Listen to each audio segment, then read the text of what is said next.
Welcome to Bushy Park. Welcome to the car park. The Diana Memorial Fountain is over there. And we're here on this particular little bit of tarmac with these yellow crisscrosses because Paul Sinton-Hewitt. This is where the very first park run started. If I remember correctly, Vassos, they were stood here, and you can pretend to be standing there, and I was stood here, and I had my stopwatch, and I did a little briefing. If you don't know the course, you're going to get lost. You just come back next week and do it again. And then it was on your marks, get set, go. We didn't have a formal briefing per se, but it was very interesting. So we ran in that direction, sort of going left of the white bollards, and then we round the tree. And it was brilliant. There were 13 runners.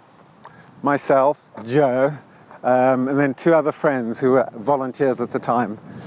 And they were marshals, were they? Well, no. In fact, because of the low-key nature of the start, I didn't appoint any. We didn't have a concept of volunteers. We just had people who turned up to help, and so nobody was appointed in any particular position. I was going to do everything. How did you decide on this route? So, in those days, Garmin, GPS. Well, they weren't accurate. Yeah. They're still not accurate. Yeah, but really not. So I had a trundle wheel. Yeah. I'm going to tell you a secret now, but I had a trundle wheel, and I come in, I measured this course out. Yeah. And I thought I had it exact on 5K, but it turns out for about a year it was 80 meters short. So I chose Saturday because generally the races are not on a Saturday. Yes. I chose 8 o'clock in the morning, or 9 o'clock in the morning, because I wanted to be out of everybody's way. I didn't want to impact other park users. And then I chose 5K because it's something you can do pretty much in half an hour. Yeah. You know, we can get in and out of the park in 45 minutes, generally. These days, maybe 50 minutes or an hour. So it was essentially, I mean, you always say it's because you were injured, but this wasn't just which I'd assumed it was a fill-in for while you were injured.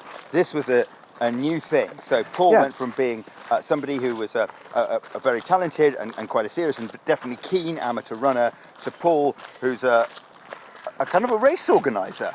For the good of others, but a race organizer. Yeah, I think in the early days, I wanted to give something back.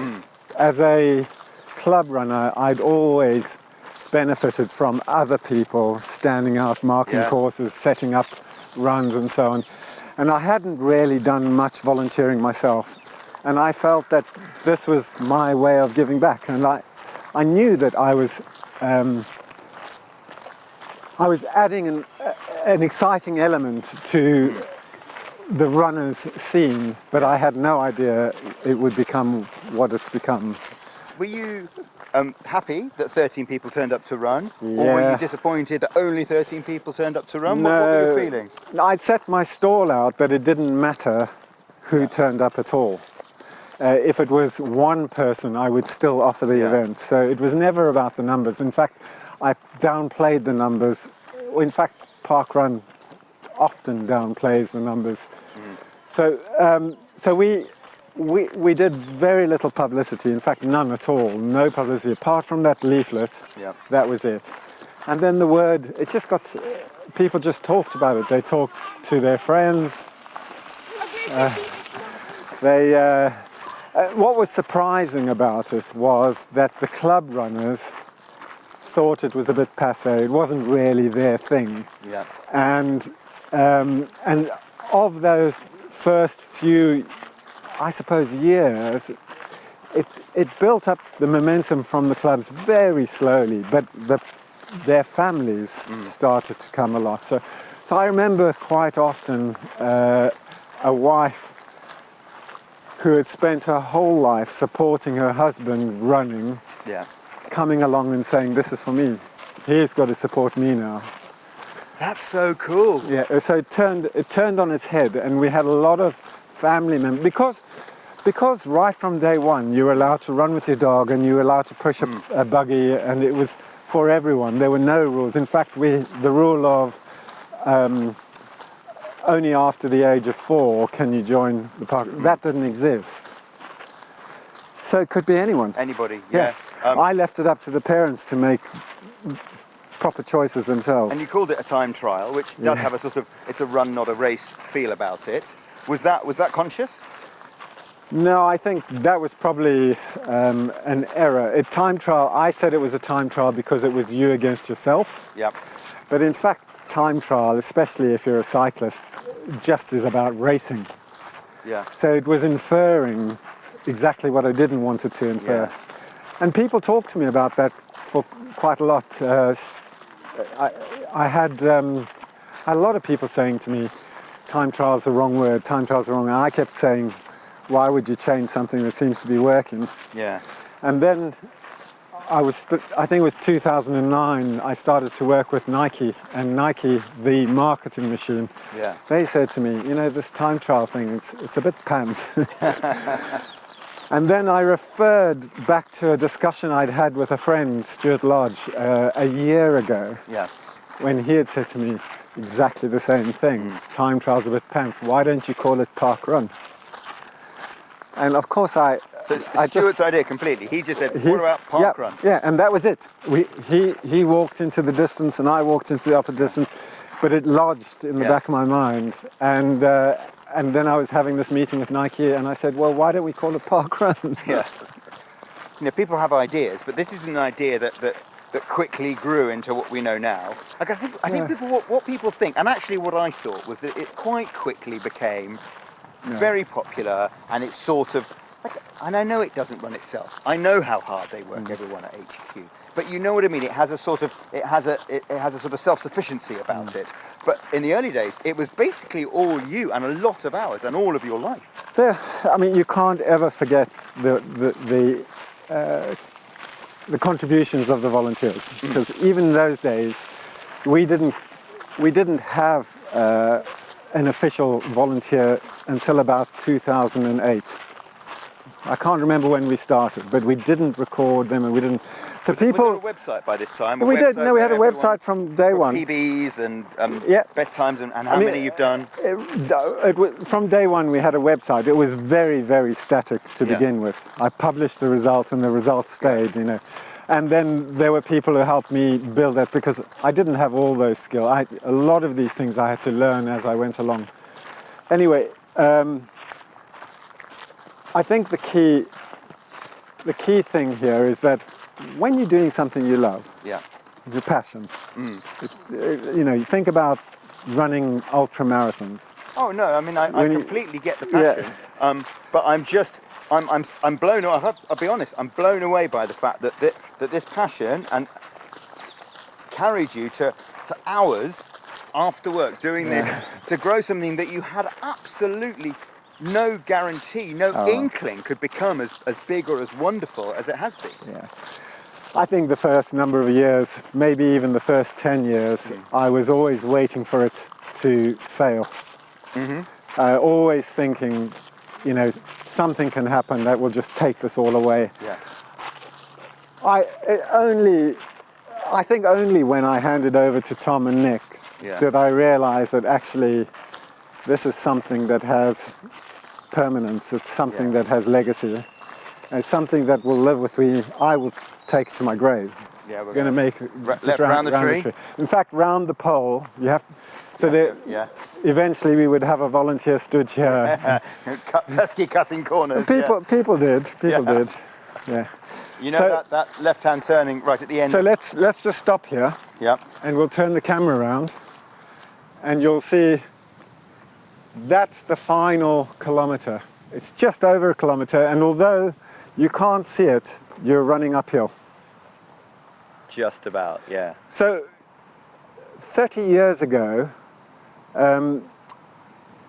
Hugh Jones marked a measured kilometre on this road. So this is, you know, this is a big running community area. So there was a measure, I don't know if it's still here, but measured kilometre on this road. And when he came back to mark measure parkrun, obviously he calibrated his bike and then he measured it up and down. And so he knew exactly what to do with his kilometre. So this is a significant running place. Sonia Sullivan used to live just over there in East Molesey. She became a patron of parkrun in the early days. Mo Farah was just over there. Mo Farah's, yeah, just over there. And we know that the pace community, the people who look after Mo and Usain Bolt, they're just over there.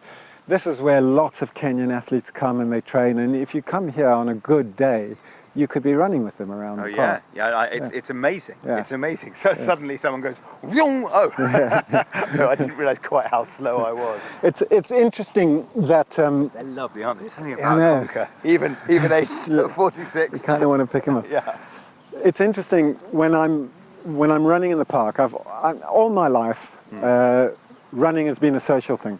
Yeah. So when you run and you see other people, you kind of want to have this bond, we're in it together. And so I always smile and... Which you don't really get in London, but you do get elsewhere. The smile of runner-to-runner recognition. Yeah. I always try and do it. Yeah. Well, I frequently try and do it, but I'm frequently disappointed. I agree with you. Out of every 5, I'll perhaps get 2 acknowledgements or if I can just connect with the eye, that's a success. But that in other countries, Australia, South Africa, it's very prevalent. Yes, people do that, and I think that this is what I wanted for this park. And it has always disappointed me when I'm running in this park and I see the Kenyan athletes and they don't even greet you. I suppose it's it's not a joy and it's not a social thing for them. It's work. That's work. Yeah. So when we started to engage with new events in the north of the country, Tom would go and meet with them, and he didn't earn a salary for at least a year. He did everything free of charge, just on his own back. And eventually, I'd built a really strong relationship with Tom, and I started to realize his capabilities. And this was the time where we had also expanded internationally. I had the IT I was looking after. I had to manage all these international territories. And you're full time by this stage. You're taking a salary from the sponsors. I think I was. Yeah. So around 2010. And Tom was presenting himself as A, willing, and B, capable. And see, he got it. Oh yeah. No, he totally got it. In fact, he got it more than I did for a long time. So where we bashed heads was where he wanted to drive some of the behavioral change that I wasn't ready for. Like, for instance, it was Tom who said volunteering isn't something you do to give back. I'd always seen it as giving back because that's what I did. But you saw this whole thing as giving back, didn't you? Yeah. But the truth of it is that Tom understood that volunteers were achieving something for themselves right from the word go. By getting involved, you are elevating yourself amongst your community. You're doing things for them, but it's giving you. Yeah. You say you're going away from it. Now I knew that inherently. I knew it, but of course he wanted to change something that I'd created, and so there was a period of time where I had to live with the idea before it became natural to me. And it's like anything, I can be very hard-headed. I can be very determined. I can be quite dogmatic sometimes. Well, thank goodness, because otherwise it wouldn't be what we have now. Yeah. What's happened is they've changed the course. So we no longer run down Chestnut Avenue. These are 400-year-old chestnut trees, and they're very, very important. And you'll see some of them are dying, some of them are falling down. And they were suggesting that path, which is the path that kind of we created many years ago. Really? I've always wondered how many feet to go down a path to create a path, and it turns out 16 years of parkrun will do it. Well, they suggest that it wasn't good for the trees that we were stomping up and down this part. I think it's immaterial. The fact is, it's their job to look after the park. Yeah. Their rules are important. They said to us, "Can you move the course?" Of course, we moved the course. Yeah. And now we're best buddies. I remember the very first event. The first 2 runners came in together, and they went round that. They were racing each other. Yeah. They went round that one together, and then they raced around here, So we had to go around here. Had to duck your head. I think that was, I had to tell people there, duck your head under the trees. This branch wasn't here.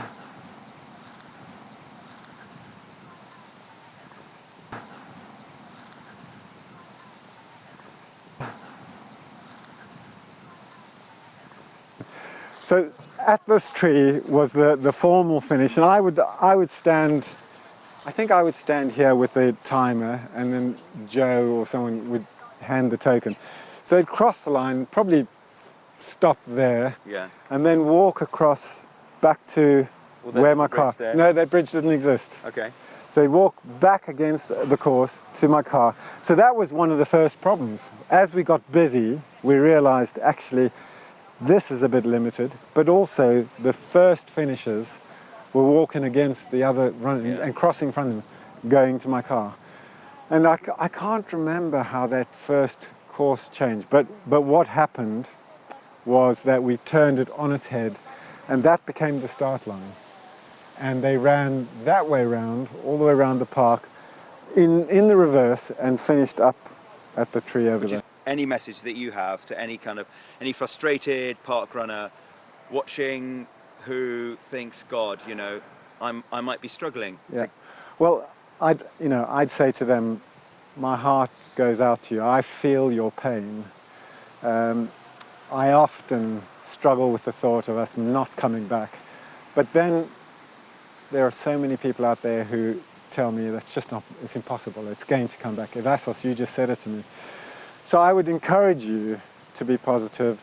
Try and connect with someone in parkrun world, even if it's just virtually, because that is a great help.